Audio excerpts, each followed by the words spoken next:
اعوذ باللہ من الشیطان الرجیم بسم اللہ الرحمن الرحیم وَيَسْأَلُونَكَ عَنِ الْيَتَامَى قُلْ إِصْلَاحٌ لَهُمْ خَيْرٌ وَإِن تُخَالِطُوهُمْ فَإِخْوَانُكُمْ وَاللَّهُ يَعْلَمُ الْمُفْسِدَ مِنَ الْمُصْلِحِ وَلَوْ شَاءَ اللَّهُ لَأَعْنَتَكُمْ إِنَّ اللَّهَ عَزِيزٌ حَكِيمٌ۔ صدق اللہ العظیم۔ اے نبی، آپ کے اصحاب آپ سے یتیموں کے بارے میں سوال کر رہے ہیں، آپ انہیں جواباً عرض کر دیجئے کہ ان کی ہر حال میں بھلائی چاہنا، ان کے فائدے کو سوچنا ان کے لیے زیادہ بہتر ہے، اور اگر تم ان کے ساتھ خلط ملط کر دو، ان کے مال کو اپنے مال کے ساتھ ملا دو تو کوئی بات نہیں، وہ تمہارے بھائی ہیں، لیکن اللہ بگاڑ پیدا کرنے والا بگاڑ چاہنے والے کو اچھائی چاہنے والے کے مقابلے میں جانتے ہیں، اور اگر اللہ چاہتا تو تمہیں مشقت میں ڈال دیتا۔ بے شک اللہ خوب قدرت والا اور خوب حکمت والا ہے۔ سورۃ البقرہ کی آیت نمبر 230 آپ کے سامنے تلاوت ہوئی۔ دعا فرمائیے اللہ تعالیٰ آیت کا صحیح مفہوم عرض کرنے کی توفیق عطا فرمائے، آمین۔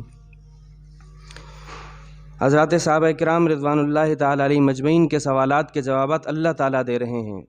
وہ ایسی مقدس ہستیاں تھیں، کام کرنے والی، عمل سے لگنے والی ہستیاں تھیں کہ انہیں جس حوالے سے بھی سوال پیدا ہوتا فوراً اللہ کے نبی کی بارگاہ میں حاضر ہوتے، اور اللہ کے نبی کے پاس اس کا جواب ہوتا تو اللہ کے نبی صلی اللہ تعالیٰ علیہ وآلہ وسلم جواب عنایت فرماتے، ورنہ آسمان سے وحی نازل ہوتی۔ معلوم ہوا اگر سائل سوال کرنے والے کی طلب سچی ہو تو آسمان سے بھی دروازے کھل جاتے ہیں جواب دینے کے لیے۔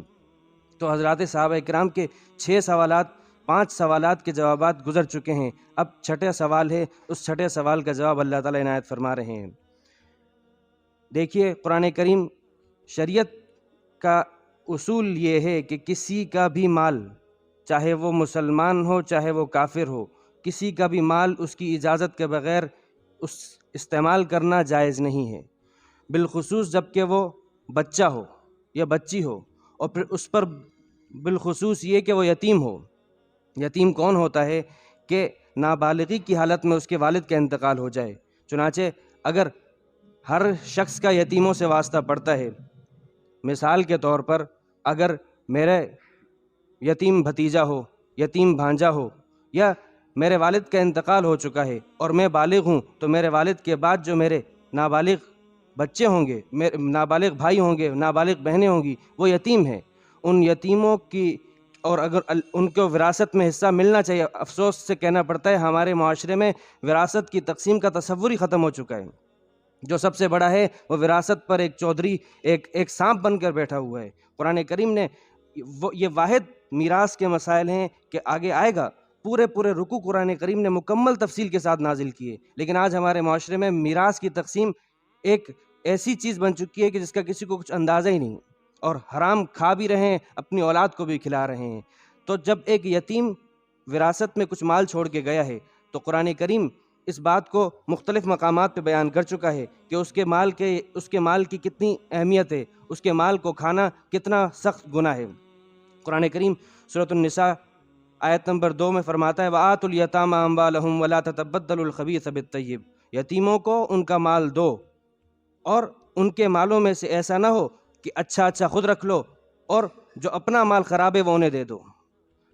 اسی طرح قرآن کریم نے فرمایا اگلے ہی صفحے پر ان الذین یأکلون اموال الیتامی ظلما انما یأکلون فی بطونہم نارا، اللہ فرماتے ہیں جو لوگ یتیم کا مال کھا رہے ہیں ظالمانہ انداز میں، وہ اپنے پیٹ میں جہنم کے انگارے بھر رہے ہیں۔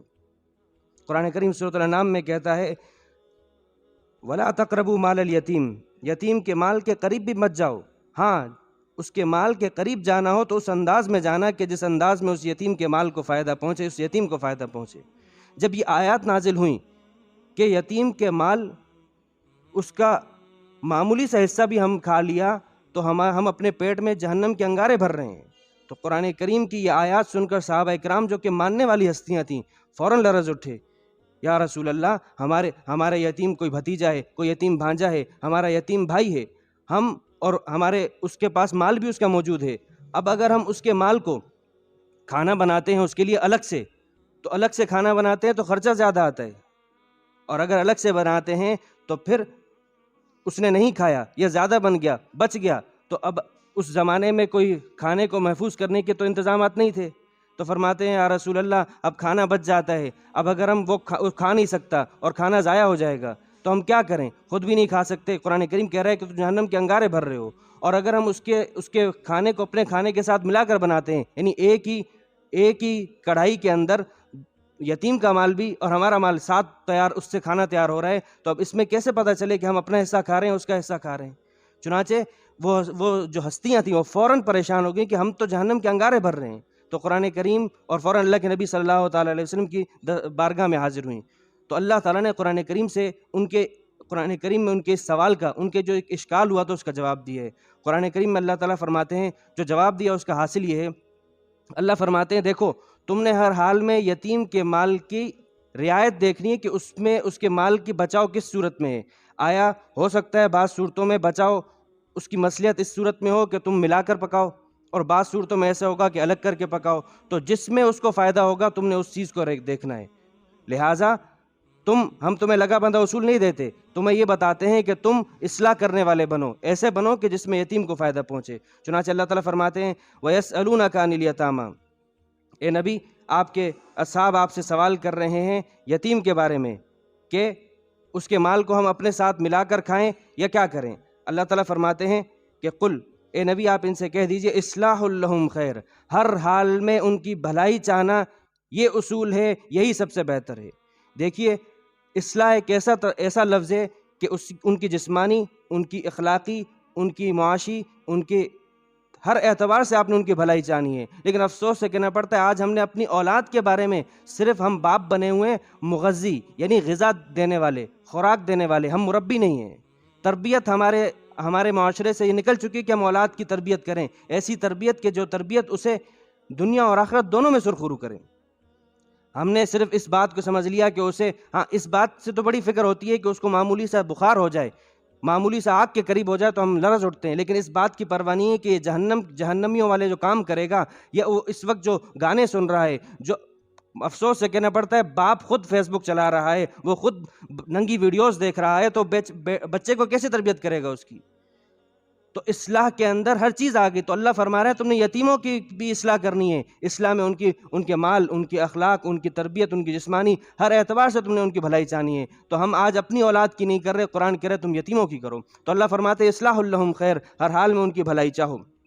اب اگر بھلائی اس میں ہے کہ تم ان کے مال کو الگ کر سکتے ہو، الگ کرنے میں ان کے مال کو مال ضائع نہیں ہو رہا تو ٹھیک ہے، اس صورت کو اپناؤ. لیکن اگر تم ان کے مال کو اپنے مال کے ساتھ ملا کر پکاتے ہو تو کوئی بات نہیں، وہ تمہارے بھائی ہیں. ایسے میں اگر تھوڑا اوپر نیچے تم نے ان کا کھا لیا تو تمہاری نیت اگر اصلاح کی تھی تو اللہ تعالیٰ جانتے ہیں کہ کون اصلاح چاہتا ہے اور کون بگاڑ چاہتا ہے. اللہ فرماتے ہیں وَإِن تُخَالِطُوهُمْ، اگر تم ان کے مالوں کے ساتھ اپنے مال کو ملاؤ گے، آپس میں مل کر رہو گے، تو واللہ یعلم فاخوانکم، تو وہ تمہارے بھائی ہیں، کوئی مسئلہ نہیں. واللہ یعلم المفسد من المصلح، اللہ نے ایک اصول بیان کر دیا. اللہ جانتا ہے کہ کون بگاڑ چاہ رہا ہے، اللہ جانتا ہے کہ کون اصلاح چاہ رہا ہے. لہٰذا نیت پر مدار ہے. آپ صلی اللہ تعالیٰ علیہ وسلم نے زرعی اصول بیان کیا. ہر حدیث کی کتاب اس سے شروع ہوتی ہے انما الاعمال بالنیات، تمام کے تمام اعمال کا دار و مدار نیت پر ہے. کرنے والے کس نیت سے کر رہا ہے. نیت ایسی چیز ہے جو عادت کو عبادت بناتی ہے. اب ایک آدمی ڈائٹنگ کر رہا ہے، اس کی نیت یہ ہے کہ میں دبلا پتلا بن جاؤں. اگر یہی آدمی اگر روزے کی نیت کر لے تو یہ ڈائٹنگ کا فائدہ اس کو حاصل ہوگا، لیکن ساتھ ساتھ اس کے لیے اس کا کھانا اور پینے کو چھوڑنا اس کے لیے عبادت بن جائے گا. تو نیت ایسی چیز ہے جو عادت کو عبادت میں تبدیل کر دیتی ہے، پھر ایک عبادت کو دوسری عبادت بنا دیتی ہے. آپ 1-2 گانے پڑھیں، مسجد میں آئے، آپ نے مسجد میں آنے کے ساتھ نیت کر لی تحیت المسجد کی بھی، تحیت الوضو کی بھی، صلاۃ الحاجت کی بھی، صلاۃ التوبہ کی بھی، جتنی نیتیں کر لیں اللہ تعالیٰ نے اس بات کی اجازت دی ہے. اللہ کے نبی فرما رہے ہیں انما الاعمال بالنیات، پھر فرمایا انما لامرئ ما نویٰ، ہر شخص کو وہ چیز ملے گی جو اس نے نیت کی. چنانچہ ایک شخص تھے جو مکہ سے ہجرت کر کے آئے تھے ایک خاتون سے نکاح کرنے کے لیے، تو آپ نے فرمایا فمن کانت ہجرتہ الی اللہ ورسولہ فہجرتہ الی اللہ ورسولہ، جس کی ہجرت اللہ اور اللہ کے رسول کے لیے تو اسے اللہ اور اللہ کا رسول ملے گا، اور جس کی ہجرت ومن کانت ہجرتہ الی دنیا یصیبھا، جس کی ہجرت اس کے لیے تھی کہ وہ اسے دنیا مل جائے، جس کی ہجرت اس کے لیے تھی کہ وہ کسی عورت سے نکاح کر لے، فہجرتہ الی ما ہاجر الیہ، تو اس کی ہجرت وہاں کی طرف ہوگی، اسے وہ ملے گا جو اس نے چاہا۔ تو اللہ کے نبی فرما رہے ہیں نیتوں پر مدار ہے۔ قرآن بھی یہ کہہ رہا ہے کہ ہم جانتے ہیں، یعلم خائنۃ الاعین، اللہ تعالیٰ جو آنکھ دھوکہ دے رہی ہے اسے بھی جانتے ہیں، وما تخفی الصدور، اور جو سینوں میں چل رہا ہے اللہ اسے بھی جانتے ہیں۔ تو اللہ فرماتے ہیں واللہ یعلم المفسد من المصلح، اللہ بگاڑ چاہنے والے کو اصلاح چاہنے والے کے مقابلے میں جانتے ہیں۔ پھر اللہ نے فرمایا وَلَوْ شَاءَ اللَّهُ لَأَعْنَتَكُمْ، اگر میں اللہ چاہتا تو تمہیں مشقت والے حکم میں ڈال دیتا، میں تمہیں ہر حال میں کہتا کہ تم یتیم کے مال کو اپنے مال سے الگ کر کے رکھو، ان کے کھانے کو اپنے کھانے سے الگ کر کے پکاؤ، تو تمہارے لیے بھی مشقت ہوتی، یتیم کے لیے مشقت ہوتی، لیکن اللہ تعالیٰ نے کہا کہ میں، آگے فرمایا ان اللہ عزیز حکیم، اللہ تعالیٰ زبردست طاقت والا اور زبردست حکمت والی ذات ہے۔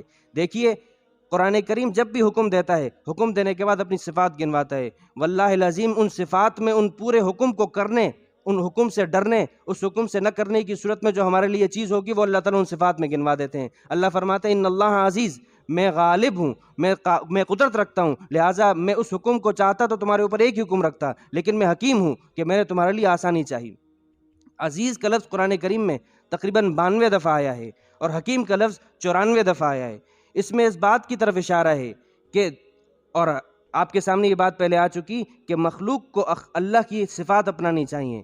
ہم میں سے ہر ایک کے پاس اقتدار بھی ہوگا، بہت سے لوگ ان کے پاس اختیار ہوتے ہیں مختلف چیزوں، لیکن اللہ اپنی اختیار والی صفت کے ساتھ اپنی حکمت والی صفت ذکر کر رہے ہیں۔ اس میں اس بات کی طرف اشارہ ہے کہ اگر تمہارے پاس اختیار ہو تو حکمت و بصیرت سے چلو، ایسا نہ ہو کہ تم صرف اور صرف اختیار کو استعمال کرو گے تو تم ظلم کرو گے، اور صرف حکمت و بصیرت پہ چلو گے تو لوگ تم سے، یعنی یہ دین کا مذاق بن جائے گا۔ لہٰذا دونوں صفتوں کو، دونوں چیزوں کو ساتھ چلا کے رکھنا ہے۔ وہ یہ ہے کہ تم جس طرح اللہ عزیز بھی ہے اللہ حکیم بھی ہے، اصل عزت والی ذات، اصل قدرت والی ذات، عزیز اس ذات کو کہتے ہیں جو سب پر غالب ہو، سب پر ڈومیننٹ ہو، اور باقی سب اس پر مغلوب ہوں۔ تو اللہ فرماتے ہیں میں عزیز بھی ہوں لیکن ساتھ ساتھ حکیم بھی ہوں۔ میں عزیز ہوں اس لیے میں نے تمہارے لیے مشکل حکم دے سکتا تھا لیکن نہیں دیا، اور حکیم ہوں اس کی وجہ یہی تھی۔ اللہ تعالیٰ عمل کی توفیق عطا فرمائے۔ وآخر دعوانا الحمد للہ رب العالمین۔ اللہم لک الحمد کلہ ولک الشکر کلہ وإلیک یرجع الامر کلہ۔ اللہم لا احصی ثناء علیک انت کما اثنیت علی نفسک۔